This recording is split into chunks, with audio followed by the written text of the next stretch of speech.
My friend just got a new house and I'm super happy for him, but it needs a ton of repairs. So, like a good friend, I wanted to get him some tools, but I'm kind of cheap and these are expensive. So I decided to get him some cheap tools. And where's the first place you look? Amazon! So I hopped on Amazon and looked for some cheap tools. But I started to notice some crappy reviews and I wondered, how bad could they really be? So I bought some common tools that everyone should have, starting with a drill, because everyone needs a drill. And that's when I found this gem. This cheap drill comes with the drill, battery and charger, drill bits, regular bit, and a flexible shaft. Best part, it was $22.99 plus 5% off. Cheap. Go ahead and get this open. Who needs instructions? All right, let's see here. So we got our bendable tip, we got our charger and battery. One thing I will say, I don't like chargers like this. Just got that round cord that plugs right into the battery. I don't care for that, but I get it because a dedicated charger is gonna make it a lot more expensive. Our drill bits are in this bag. We got our tips, but here's the drill. Locked and loaded. Whenever you get a new drill, always gotta do the test. That is actually a heavy drill. It does not feel like a light piece of crap. We got 18 torque settings as well as a dedicated drill setting. Forward, backward. We got our light. We got 2 speeds. Our bendable tip works, but let's actually put it to the test. Best way I know to test out this drill, I got a 4x4 post. I'm gonna start with the biggest drill bit that it came with, and then I'll go to this 3/8. I figure that's the biggest bit that most standard sets come with.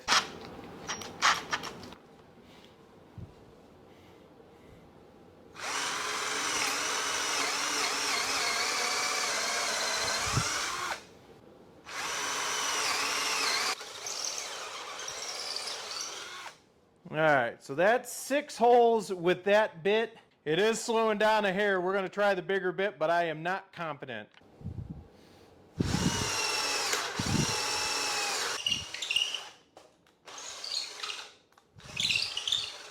Well, I was at least able to go all the way through. So for a super cheap homeowner drill, that's actually not too bad. In addition to a drill, you gotta have a saw. I figured I'd get him a miter saw. And that's when I found this bad boy. Now don't get me wrong, it is almost $200, which is definitely pushing it for El Cheapo who's doing somebody a favor. But I saw it has a laser light and it's cordless, so why not? But I noticed some cruddy reviews. I'll touch on that later if I have to. Fingers crossed the reviews are wrong, because if not, it's gonna be a huge bummer. I'm a little nervous because this box actually feels pretty light. All right, looks like we got some stops. Got a wrench for the blade. Another part of the stops. Got the instructions and some batteries. That probably runs the laser. Dust catcher. Moment of truth.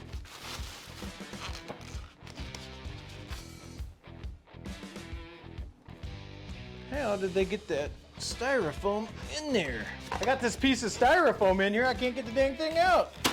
I will say this, they do use some high quality packaging materials. All right, so this is the beast here. It did come with a blade. It does have a really nice finish. There's no sharp edges. It actually is pretty heavy duty. It does have holes. You can bolt it down if you want to. You want to adjust the angle, loosen up the lock. There is a switch under there. It does move, pretty solid. You can adjust the angle of the head. It's got a lock there. Slide is smooth. Just put in the batteries for the laser, and the laser is not coming on. It's supposed to be right here.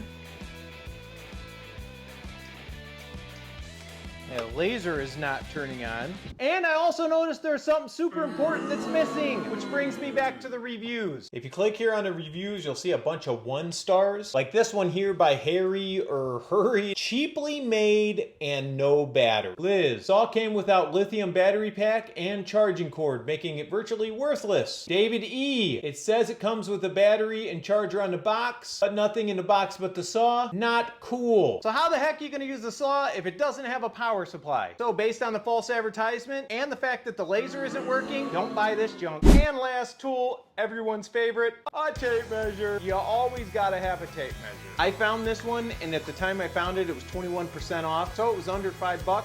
Score! But the real reason I bought it is because there's this 1-star review. Denise says, "This'll take your fingers off, man." I don't know how it's possible to give a bad review to something so basic as a tape measure, but this thing managed it. And then she goes on to say something about the lock, and if you're not careful, it'll get your finger. So this thing is deadly, and supposedly it'll eat your fingers. That definitely makes me want to try it. Now, don't forget, they said this is a finger chewer, so you can never be too safe. All right, let's see what we've got here. We got our wrist lanyard. We got our belt clip, sturdy. Again, it's heavy duty. We do got a lock on it. Oh, spring is heavy duty. I see what they're talking about. Whoa. That is a super spring.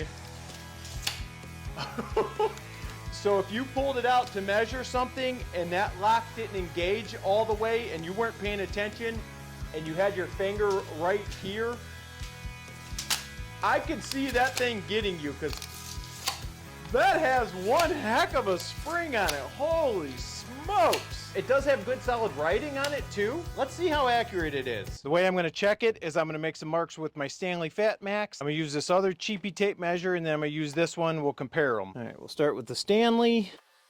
Then we'll go with this orange one. And finally we got this one. That right there is what they were talking about with the finger getting you. You definitely got to take the time and actually make sure it's locked in. All in all, that's not too bad. This is the Stanley Fat Max. That was the orange one. And then this is the $5 Amazon one. You can see they are all pretty close. There again, for under $5, I'm gonna buy a second one and throw in my truck. One thing I've noticed about all three of these tools, they all have actually been really heavy. I expected them to be really light pieces of junk. But no, they've all had weight to them. So overall, I would buy these two, but again, the saw's junk. Would you buy any of these tools? And if you would, comment which ones you would buy, or leave a comment down below about a cheap tool you bought that actually turned out pretty good. Make sure you like and subscribe, and thanks for watching.